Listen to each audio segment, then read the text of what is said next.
Good evening and welcome to the May 10th meeting of the Manhattan City Commission. This is a work session, and tonight we'll do the flag salute first.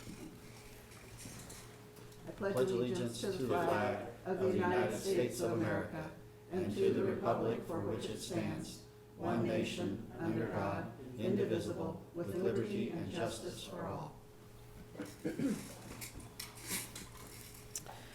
And the work session this evening, Jared Wassinger, and the topic is the ADA self-evaluation and transition plan update. So take it away. Thank you, Mayor, Commissioners. Good evening. Tonight we do have a discussion item related to working towards an agreement with Kimley Horn and their team for an ADA self-evaluation and transition plan. We had an item on the previous consent agenda a couple weeks ago.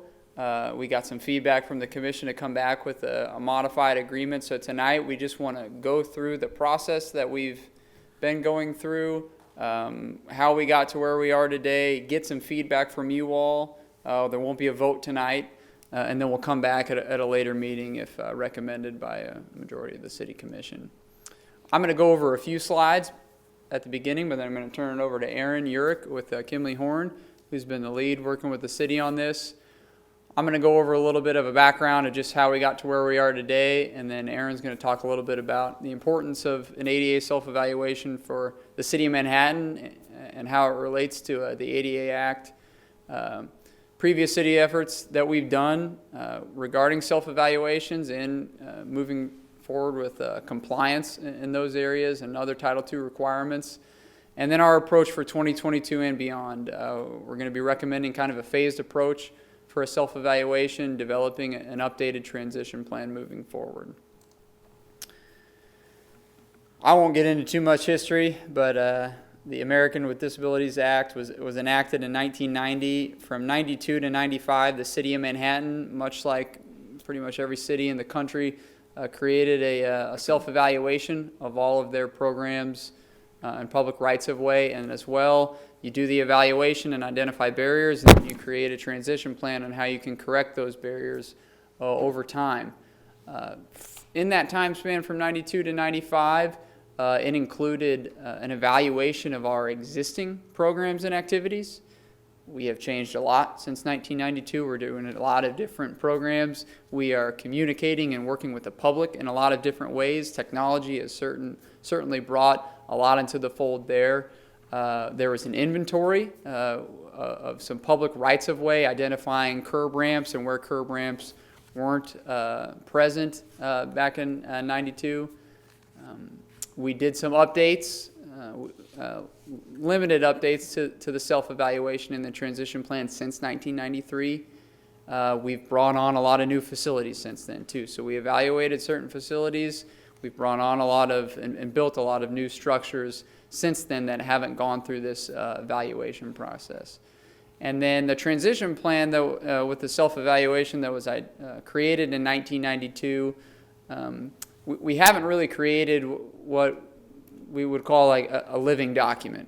Right now, if you looked at our document, it's a long PDF of the evaluation, but the purpose that we want to try to achieve is so that we can have a full evaluation and a transition plan developed that can be maintained over time, that we can annually update, that an individual within the community can look at an area or a curb or a facility and say, when was it evaluated? Are there barriers, and when does the city plan to fix it? So we want to be able to provide that for the public. Back in 2018, KDOT did come to the city, as well as other cities within the state of Kansas, within their Office of Civil Rights and the KDOT's ADA coordinator, and they saw our plan and they recommended that we review and update the city's ADA transition plan. And they told us that they were going to be coming back in 2023 to review for compliance, see how far we've made it, and how much progress we've made over time. So while we do have KDOT, and KDOT was directed to do this through the Federal Department of Justice. So while we do have the state and federal government kind of telling us that we need to do this, it's still very important.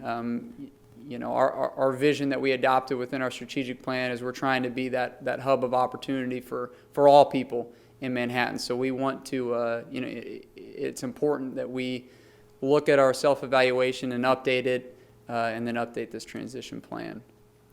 We got authorization from the City Commission a few months ago to do a request for qualifications to seek a firm to provide assistance for us. 2018, when we were notified by KDOT, we tried to buckle down and do this ourselves, but we don't have that expertise to kind of do a lot of these self-evaluations and create this transition plan. The pandemic came into the fold and really stalled our progress. And there's just a lot of hours that goes into looking at hundreds of miles of sidewalks, thousands of curb ramps. We have over 30 facilities that we're going to talk about here later today. So we wanted to seek a qualified firm to help us and assist us with that. We did do an RFQ, and this is the standard approach that we use. Anytime that we are seeking state or federal funds, we need to show that we've used a qualification-based selection process. So I was talking with Brian, our city engineer, and this is the approach that we take. So if we did a self-evaluation and we identified an area that needed an ADA improvement and we wanted to use maybe CDBG funds or KDOT funds for Safe Routes to School or programs like that, TA grants, they would come back to us and say, okay, how did you get to the point where you got here today? Did you use a qualification-based process? They do that every time. Brian says every time we receive funding, he's providing that documentation to KDOT. So we did an RFQ process. 3 firms were submitted proposals for us. We had a selection committee with city staff of most of our departments, along with the city commissioner, Mayor Morris, served on that. And we selected Kimley Horn. Their team included Schwab Eaton, New Boston, Creative here locally, because one of the Title II requirements is that you do a public engagement plan and you do public outreach during your self-evaluation process. And then Accessology, who's also out of Texas with Kimley Horn. They just had a really solid understanding of ADA and could help us really create a holistic self-evaluation as well as a transition plan that'll set us up for success. So in 30 years, we're not in the same position we are today where we're looking at a document that needs updating. So we we got authorization from the City Commission to move forward with Kimley Horn and then negotiate a scope and fee. I will tell you that when Kimley Horn looked at the entire infrastructure of the city of Manhattan, all of our evaluation of all of our city programs and activities, 200 miles of sidewalk corridors, 4,000 curb ramps that we have throughout the community, as well as all of our facilities and parks and recreation facilities and amenities. The fee was quite high. Originally, we kind of told you all 300 to 600,000, which is what we were hoping to achieve. Those numbers were based off of feedback we got from multiple firms based on numbers that we provided them. But as we developed the scope, we realized that there was a lot more miles and facilities and programs than we even knew that needed to be evaluated. But we got that back down to about $600,000 for. It would have been a phased approach, but we were still getting a good chunk of a lot of the evaluation in those public rights of way, and that was denied by the City Commission on April 5th, and we got feedback to get it back down to that $300,000 range, which was on the lower end there. So we have been able to do that. We're gonna talk to you tonight. Aaron's gonna present kind of a little bit more background and then talk to you about the phased approach that we're going to take, and then we'll happy to stand for any questions. Thanks. Thank you, and I appreciate the opportunity to be here to actually talk with you in person tonight, and it's great to see all of you here this evening. So as Jared mentioned, the ADA is so important. It was the first comprehensive civil rights law that really prevented discrimination on the basis of a disability in all aspects of a person's life. And so that's really the thing that I want to keep in mind as we're talking about this today. It's about the people and how we're making their lives. And making it equal and everything that they're doing with everyone else. And so that's really just the thing to keep in mind as we go through this presentation. And so the ADA self-evaluation and transition plan is required by law. The self-evaluation looking at all of the city program services and activities to make sure there's nothing discriminatory within those offerings, and then also the transition plan to identify the barriers to access on the physical side. And so a couple of items that Jared already touched on is that there is the possibility of funding being withheld at the state and federal level if you do not have your transition plan in place, and that includes having an updated transition plan. KDOT is responsible for monitoring all their subrecipients of federal funding, and so that's why we wanted to bring that up and make sure everyone knew the significance of that funding. Also, there is the possibility of a settlement agreement with the Department of Justice through Project Civic Access if that is something that were to come to their attention that there was a complaint and maybe it wasn't addressed in the current transition plan. That is something that you might need to be addressing directly with Department of Justice at some point. We also know that there's a lot of private lawsuits that have happened around the country, particularly in the public rights-of-way, because it's the one element that someone can see without coming into your facilities. It's also what a lot of people are going to be using when they come into the city. And so it's important to keep in mind that, you know, those need to be looked at as well. And then just in general, the ADA transition plan is going to help make sure that facilities are usable by individuals with disabilities. And so whether it's someone who lives here or someone who comes to visit, it's about the equal access to everything the city has to offer. And Jared already mentioned the KDOT and DOJ review that happened and that they will be coming back to check on progress. And so making sure that you have made progress towards updating your transition plan is going to be really important to show that. And so one of the things that we looked at was the previous work that the city had completed in 1992 for the self-evaluation and up through 1994 and 95 with the transition plan. So we wanted to make sure we summarize that for everyone to be clear on what was previously done and what still has yet to be looked at. In 1992, there was a comprehensive review of all of the policies and practices that were utilized in providing program services and activities throughout the city. But one of the things that we want to note here is that this was the program services and activities that were offered in 1992. And these need to be maintained so that they're usable by individuals with disabilities on an ongoing basis. So not just that one time in 1992. So that's one thing that we wanted to point out. If there are any programs that have been introduced since 1992, that's something that has not been evaluated.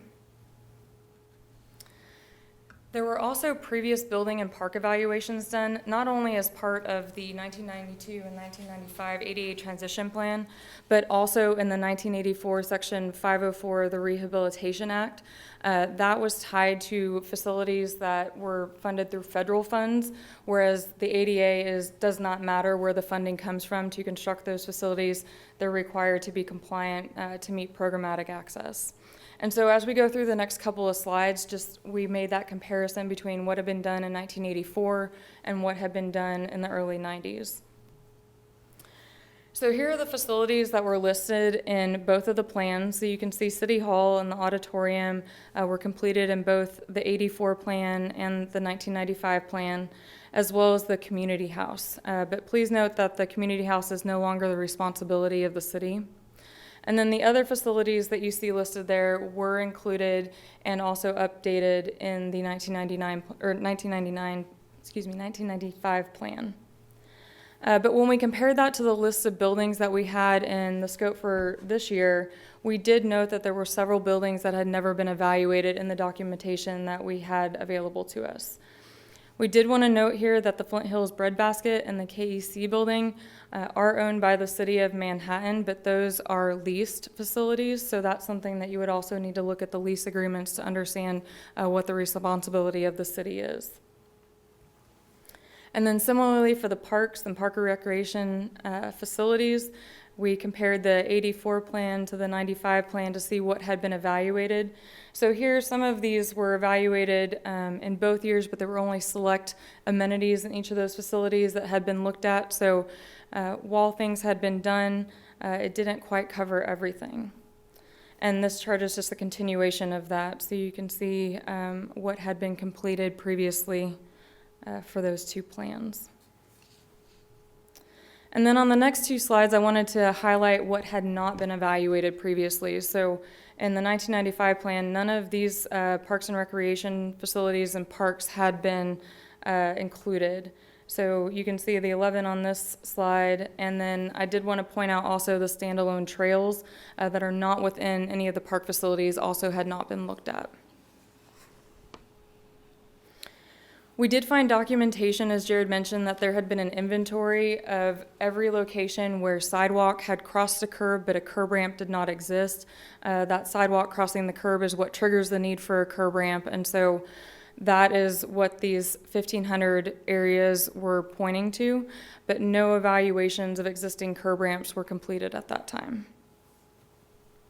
And so to let you know, the summary of what Jared mentioned is the curb ramps that are existing out there, the signalized intersections, and so those need to have all their pedestrian signal equipment in compliance with not only the ADA standards, but also with the MUTCD. And then that 200 miles of sidewalk corridors, which is not only going to include your sidewalk segments, but also the pedestrian street crossings and pedestrian driveway crossings.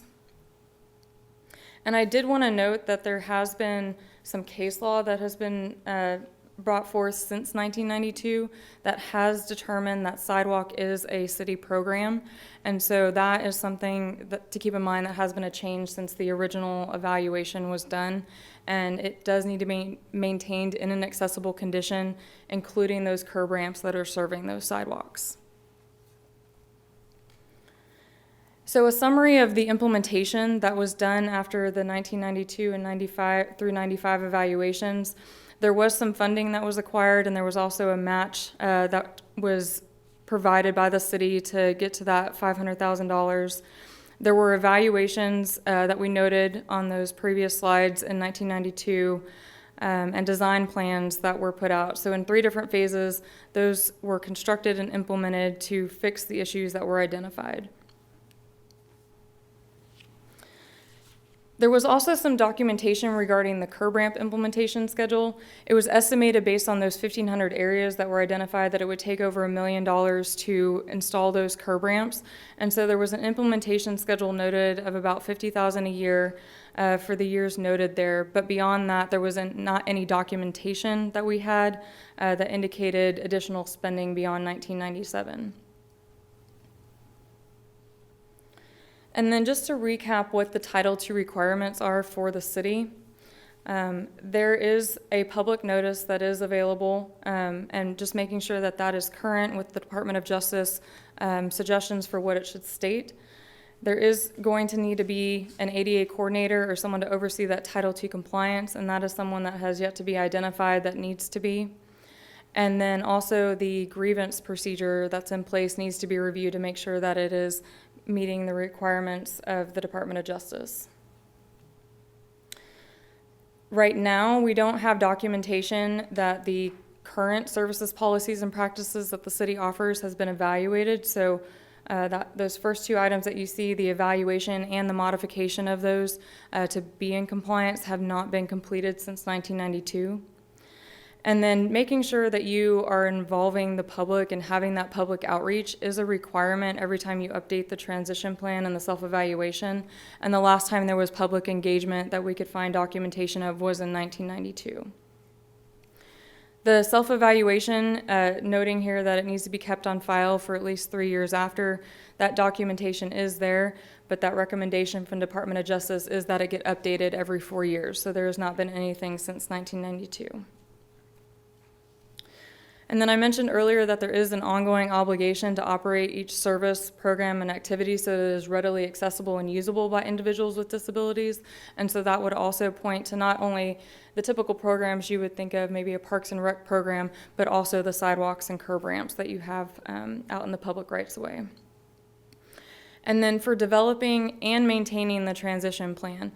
So again, that goes back to updating not only a self-evaluation, but the transition plan every 4 years to document what progress has been made, but if new barriers to access are identified, also making sure that those are documented in the transition plan as well. And for the transition plan update, you have the same requirement to involve the public every time there is an update to engage them in that process and seek feedback. And then lastly on this slide, the providing a schedule for providing curb ramps. That's something that was provided back in 1994, but again, showing the progress that's been made since then is really important, and hopefully at this point, there has been some additional progress made, and that's gonna be some of the things that KDOT's gonna be looking for. And then also for the transition plan itself, making sure that all those physical barriers have been identified and documented. After the implementation of the initial barriers that were identified in 1994 and 95, to our knowledge, there isn't a living document that shows any existing barriers that have not been fixed. So that needs to be documented and kept on record. And then as far as the methods and the schedule, that was all in the original transition plan, but it needs to be included in the update until all barriers to access have been removed. And similar to the ADA coordinator, the official responsible for implementing the transition plan also needs to be identified and documented in that plan. And so I wanted to quickly cover what was in our scope for this year. We will be working with staff to figure out what the high priority program services and activities are, as well as everything else that you see on this slide. So policies, procedures, and guidance, any videos that may be posted, just any information that the public has access to, you want it to be usable by anyone. So these are things that we'll be looking at and working with staff to figure out what can fit into the scope of this first phase. Then for the facility reviews, we've identified remaining buildings, parks, paved standalone trails, and then in the public rights-of-way, the signalized intersections, sidewalk corridors, and then the associated unsignalized intersections and driveways. So all those associated curb ramps and pedestrian street crossings that go along with those. And again, we'll work with staff to make sure we identify the high priority areas first for evaluation, since they are going to be limited. For the transition plan, all the requirements I just covered that are required by the law will be incorporated into the transition plan, and we'll make sure everything that's needed is in the document. And a couple of other things that will help you in your annual budgeting process is going to be the cost estimates that come out of these evaluations, as well as the prioritization recommendations. So it can help you in your annual budgeting process to make sure that there's going to be progress made regularly towards the barrier removal. We're also going to have staff training included, so as we go through what barriers are identified, helping staff understand what we found so that anything that was identified can be maintained in that accessible condition moving forward. And then that big component that we talked about, the public outreach. We've identified several local disability organizations that we would like to involve in the process, and so we'll be working with staff to reach out to those organizations to seek the feedback that we need to develop and update the self-evaluation and transition plan. And then any project meetings that we need to make sure we are in open communication with staff throughout the project. So this table is showing a summary of what we propose for the current scope of services and what would need to be completed in a future phase. So you can see there is still some work to be done after this initial phase, but this will be a really great starting point to make sure that you know what some of our findings are and help you understand, is everything already compliant, or are there things that really do need to be fixed and put in the transition plan? And so to recap what we talked about at the very beginning, with the original estimated budget being in the $300,000 to $600,000 range, we had our original scope in April that was on the high end of that, and we have reduced it down so that it is on the low end. And we would, like again to seek any feedback that you have to make sure that everyone is on board with the new proposed scope. And so with that, I'd like to answer any questions that you may have.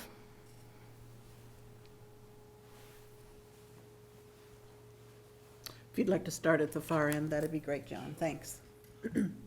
What's the best practice for something like this? Obviously, we did things back in the 90s, and now we're redoing it as 2022, and to move forward, and you mentioned we didn't have like a living plan that we were doing. I mean, it would seem like it'd be good to get on like a living plan where you're just, you know, like if we do this, could we just get on something that's going to take us in the future and not 20 years from now go through another transition plan? I mean, what are other cities doing? Because it seems like it should be something you're just constantly working on as things deteriorate. You're fixing them as new things come on. You're making sure they've got things like curb cuts and that your buildings are in compliance. Yeah, definitely. So the first step would be to evaluate anything that hasn't been evaluated in the past because you don't know the current status of those facilities. So everything that we noted in the presentation, that would be a first step, is making sure that those get evaluated and you know where they stand from a compliance standpoint. And then after everything is brought into full compliance, it's just about the maintenance. So if you know everything has been compliant, you would just need to make sure as new construction happens that those plans are being reviewed for accessibility and making sure they're being constructed in compliance. And that we have found is not always the case. So it's just making sure that those get specifically checked for accessibility. And then your public rights-of-way, I mean, over time, you're going to have changes in conditions where you might have some upheaval of sidewalk because of tree roots. You may have some sinking in your soils, and so things are going to change. And just having an ongoing maintenance program is going to be really important to make sure that those get maintained in an accessible condition. The same would go for, you know, any vegetation that you have along the public rights-of-way. That's just a maintenance thing, making sure it's not overgrowing and causing protrusions into the sidewalk. So in theory, we could do this as a transition plan, but then hopefully not have to revisit again. We just keep going with, you know, designated people to watch for this so we don't have a similar item 20, 30 years from now. Right, and there's two separate components: the self-evaluation, which is the program, services, and activities portion of that. So there's that ongoing obligation. You're always going to have something in place where you need to make sure as new programs come online and new services that those are compliant. The transition plan is only required when you have barriers to access. So as soon as all those barriers are removed, there's no need to have the transition plan. And the other thing I was just curious about, you mentioned the sidewalks and how it's been determined now that the sidewalks are part of the city responsibility. Now, we have a lot of our sidewalks are the homeowner's responsibility to take care of those. So I'd assume our responsibility is to make sure they take care of their responsibility. Yes, that is the overarching responsibility, is going to be the cities. And we have found, when that happens in other areas, that sometimes the citizens don't know what compliant sidewalk looks like, and they may try to do it themselves, and you may not have the end result that's going to keep you in compliance. So really having some city involvement is going to be important in that process, even if you keep the residents and property owners involved in that. Okay. And I would guess that's just where there are sidewalks, because we don't necessarily have sidewalks on both sides of the street and things of that nature. So, but the compliance you're talking about is where there is a physical sidewalk. Correct. So any existing facilities do need to be maintained in an accessible condition, but there is no obligation to install sidewalks that are not already there. Okay, thanks. Mm-hmm. Commissioner, one thing I was going to add was just that with this transition plan, Kimley Horn is going to help us map this in GIS so that the transition plan over time isn't going to be a spreadsheet that has thousands of pieces of infrastructure. We're going to be able to kind of bring it up to time so that as we add infrastructure to our asset management systems, and we can map all of this, and then we can click on a piece of infrastructure and the self-evaluation can show up in any. Yeah, so that'll be very helpful moving forward so that we're not seeing the same issues in 30 years. So I just would like to add that, having been around when we went through this originally, the goal moving forward after the transition plan was the key was to define those areas that needed to be fixed of existing facilities. And then as you either did work on a street, either with utilities or street work that touched sidewalks, that there was an ultimately there became a requirement that you needed to make those accessible. Originally, when we put in the 1,000 curb ramps, we did every other block in the ward district, so you could have to go one block either direction to get an accessible path. what we haven't done is, so the key for compliance going forward was when you either design stuff with your professional engineers or staff, or you hired an architect, everybody was supposed to design things that were compliant. So all of the new facilities should be compliant. What we didn't do was, should have had a tear sheet that said ADA review, and the code does this even for private businesses. So we get building permits, code doesn't, I guarantee you, there's ADA improvements are discussed with every project. It is, what we fail to do is document those and put that in that, here's a summary of the annual projects that were done and facilities that were construction and the ADA review that was done for those projects for those requirements. So all that information exists, it just hasn't been compiled to put in a document. That's the thing that I'm just be amazed if there's more than 2 things out there that we're gonna have to do to update based on the fact of code cracking the whip on everybody as there's been any building permits issued for anything. They would have been ADA reviewed, and so I really don't think they're gonna find anything, but this whole, yeah, they're fine, check it off, yeah, that one's fine, check it off, yeah, 1,500 curb cuts or something. I can understand, yeah, it hasn't been evaluated. 98% of them are probably gonna be fine, most likely, but we still need to write down, we looked at it, and it's fine. That's what evaluating it more or less is, right? More or less. To determine Even the compliance, maintenance program that has been talked about. So our code division has, pre-COVID, and even since COVID, have been active, and they get complaints for upheaval sidewalks, and so there's different methods too. If the sidewalk doesn't have big effects, you can do a grinder and grind that lip out that's heaved. Other things, like if you have too much upheaval need to be redone, typically our code department gives advice for folks to that. Our staff get involved to make sure that it's corrected. But again, that annual list of we required 20 homeowners to improve their sidewalk, and those were inspected and they're compliant. That documentation exists somewhere, but not in an ADA format. So those are some of those things that come about with that. And again, just from, you have projects, whether it's a water line or a mill and overlay even at an intersection, if you didn't have a curb ramp. And then there's been, certainly great improvements and guidelines that have come out over the years, especially in Parks and Recreation, where you've had, it's a nearly, we have a lot of hills, it's impossible to make every trail in Warner Park ADA accessible, and I don't think you're still required to. You just have to be careful that you have routes. We've focused on playgrounds, so you should have integrated accessible features in your playgrounds, and we've done a lot of that. Again, we haven't done a good job of documenting from an ADA standpoint that we've done it. So based on what we're getting for our first year's contract, we're not even really doing a third of the number of things that are out there probably. So this is probably gonna end up being a $900,000 contract, but spread out over 3 or 4 years. Is that potentially the situation? Instead of trying to cram it into 1 year for $600,000, we're gonna break it down into bite-sized pieces? Once we get a format set up and a documentation system set up, some of that we likely can do internally. Okay. It'll just depend when we have our first compliance audit, whether that plan is approved or not.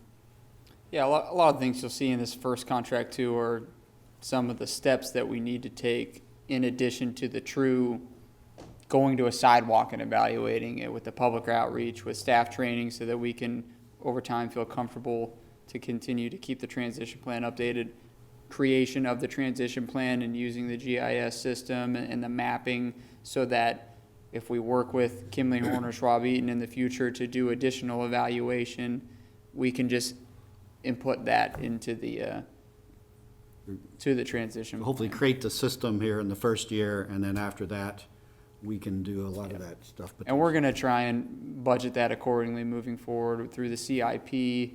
I believe CDBG is eligible from an admin perspective for some of this planning work. We need to program that if we want to pursue some of that.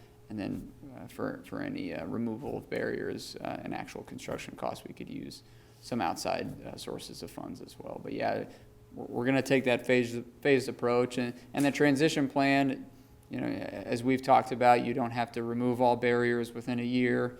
If there are, you know, a lot of them, we're going to have to phase that in over multiple years as well. As long as we have a plan, they'll be semi-happy with us. You know, I know all of you have been up to Project Asia at Sunset Zoo. So prior to that project, that lower tier was not accessible. And even though we made a lot of accessibility improvements at the zoo, that was going to be one of those almost insurmountable ways and mechanisms, improvements to do that. But through this new exhibit, which was developed in that area, part of that was to create an accessible pathway down to that lower observation area, which was accomplished. So as we meet those projects and build those projects, those components are built into that plan. And that's something that, on this plan, that'll get documented. So, I was wondering, are you done? Yep. Okay. Yeah, I think documentation is one of those key components, and when you say remove barriers to access, so you said from 1992 and such, when you do this, are some things grandfathered in, or is everything with, okay, here's what we've noticed, whether it's in our housing, our parks, our trails, is this something we need to look at as to redo? I mean, the new things we are doing will hopefully be in compliance with all of these things. But the ones that are 20, 30, 40, 50 years old, are those things that we need to consider as far as redoing some of those, or is it just elevators, let's say? Some of our buildings from the past may or may not have elevators. I don't know which ones do and which ones don't, but let's just look at elevators. That's a huge expense to do that. In the current systems, current buildings, we are of course making sure they're accessible and properly placed as well. If you found a building that is not appropriate, does that mean we need to do it? Would we be fined or penalized for not doing it? Yeah, that's a great question. So nothing is grandfathered in, but what you have to do is make sure that you're evaluating those facilities per the standards that were in place at the time of original construction. And then if something is remodeled or updated in that same facility, only the area of remodel is then required to be brought into compliance with the standards that are in place currently.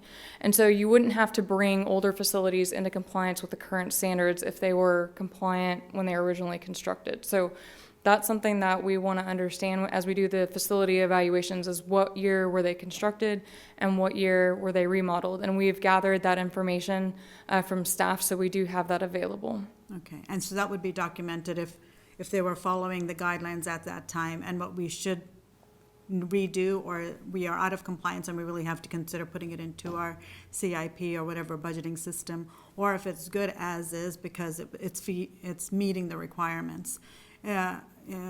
I say that because otherwise it could be overwhelming if you need to redo so many things. Windows, for example, if there are so many buildings that may or may not be in compliance because of when they were built, and now we have to redo some of them. And so I just want to look at that as far as what we need to do. And I think it's good to have staff training and get community input as we do this as well. Sidewalks are everywhere, as you know, and we've made ours larger this time, wider, I mean. And we also have scooters, and we made a lot of ordinances to make sure we are doing all of those appropriately. So the newer developments, I mean, documentation is great, but I think we'll be in compliance. It's the older ones that I'm concerned about. And when you say remove barriers to access, are you talking visual ability, physical ability, hearing ability, all the array of abilities that there are, or is it more to one than the other? No, that's correct. So the barriers to access are both programmatic and physical. And so anything that you would see in the public rights of way, while it's, programmatic in its nature that it needs to be evaluated and maintained, you're going to find those physical barriers there. But on the programmatic side, effective communication is so important. And so making sure that you have the tools in place to effectively communicate with any individual that may have a disability, that needs that, any sort of listening aid. I know y'all use those in your meetings or had previously. It's just things like that it covers everything. It's going to be comprehensive. Okay. Yeah, I think this would be good for being in compliance is huge, but it also would make it more inclusive for everybody to use all of our facilities and everything that the city has to offer, and make sure we are making everything accessible. I do see public housing here, apartment towers, Carlson and Carlson Plaza and such. I know they have things going on there that we may not have control over. So how does that work into this? So they were on the, in 92 and through 95, they were part of the city. So now they would be, the housing authority would be responsible for those locations and those facilities. So that's not something we would have to reevaluate. That's under a different entity. Okay. All right. Thank you. I wanted to ask about, somewhat related to Yusha's question about, it sounded like in your presentation you were thinking, considering more physical facilities, but there are some that, like our website and our processes to access the city services, those are part of the project too? Correct. So there'll be a portion of it that looks at the program services and activities side of things. So that's what we haven't identified specifically what's going to be evaluated. That's what we're going to work with staff after we're under contract to make sure that we're touching on the highest priority elements that need to be reviewed. I remember back when Jared McKee was the commissioner, and what he cautioned several times that we were not in compliance with our website and our what we made available to the public. About well, it's up to the city to figure out about who the coordinator would be and how much of their time. Would your recommendation be, will it be how much time, full-time, part-time, what? Will you be considering that? And that's something we'll have discussions with staff throughout the project to help them understand what the roles and responsibilities of that role is, but that's going to be up to the city to decide. We certainly do envision a committee of staff moving Okay. forward that can, because it would be too difficult for me, More say, than to one be the person. Title II coordinator, but know everything about our website and then public works Uh-huh. areas that I'm not working closely with. So I'm sure we're gonna identify a specific individual within our organization who will lead that effort Right. internally and externally as we continue to evaluate and update the transition plan. So likely be spread across the organization. Historically, that position's been in HR, and we have an individual that kind of has it added on. So it's one of the things that we did on all of our notices was ADA compliance, and if there was a specific accommodation that somebody needs, so occasionally we'll get somebody that, I am hearing impaired. So if you have readers, or if we need to have a signing interpreter at a meeting, that coordination is what's occurred. So most of the time, it's been in HR. We haven't always had that person or a person specifically assigned, but we've had that training. But a lot of our staff that work with project design are certainly very aware of what the ADA requirements are, and as well as the consultants that we hire. What does the external advisory council look like? Well, what does that mean, external? We would come back with you all to, like we have with other projects, to create some type of at least interim committee of external stakeholders. We can identify specific groups within the community who work closely in ADA. I had a phone call with Three Rivers organization today who's very interested in what we're doing because they are certainly advocates in the ADA realm. And then we could also open it to the public for people who are interested in that. We also want to reach out to individuals who have disabilities who can provide us feedback on areas that we should focus on. So we're going to try and work with Kimley Horn on how that committee should look, and then come back with to the City Commission for some type of appointment process for that committee moving forward, and give you an understanding of how long that committee will work and if they'll continue to work beyond the initial evaluation. I've been in the community long enough to remember the discord, I guess, back when City Hall was being remodeled and the fact that we don't hear regularly about disabled issues, it seems to me is a testament to the fact that we've been addressing them and we just haven't been documenting what we've been doing. But I know that we need to pay more attention to it because because those grants that we get are really important for the sidewalks and the streets that we receive money for from KDOT and federal grants. I don't want to do anything to endanger that. Who's our Schwab Eaton contact guy? I don't recognize you. Judd. Come on up, Joe. I should recognize you. Afternoon. I'm Judd Gladden. I'm Okay. a landscape architect with You're Schwab. a Rotarian, aren't you? Used to be? Yep, former. Used to be. Okay. You're there. Okay, that's why you looked familiar, but I couldn't think of your name. So, all right. What is your area of expertise out there at Schwab Eaton? I'm a landscape architect. Landscape architect. So, Okay. yeah, it's wide ranging from the civil side of it to the parks and recreation side to all facets. So we contacted Kimley Horn when the RFQ came out about the possibility of teaming up and being a local connection and resource, and I think is kind of through the scope as it developed, our role is going to be, I'm going to help them evaluate the right of ways and whatever we can do to be a local resource for them.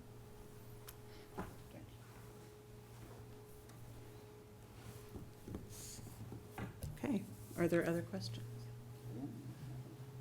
Well, as we said on our last slide, we appreciate the feedback. We'll come back on that June 7th meeting for your consent on that Phase 1 agreement. Seems doable.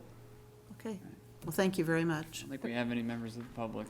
Yeah, I guess I should say that if there's any member of the public that wishes to come forward, please do.